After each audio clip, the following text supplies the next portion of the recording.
How to block websites on iPhone. Hi guys, so in this video I will teach you how to block websites on iPhone. So if you want to learn how it's done, just watch this video until the very end.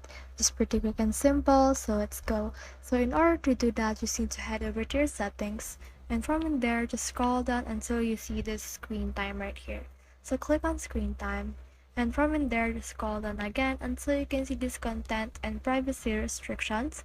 So click on that, and as you can see, it has been disabled, so let's enable it first. Then after that, click on this content restrictions. After you click on that, just scroll until you can see this web content right here. As you can see, it's an unrestricted access, so let's change that into limit adult websites, or you can only choose this allowed websites only. So if you click on this, then you can only allow this website, and you can also click this add website right here in order to add another website. So if you click on this limit adult websites, then you can add the website that you want to block or you want to allow.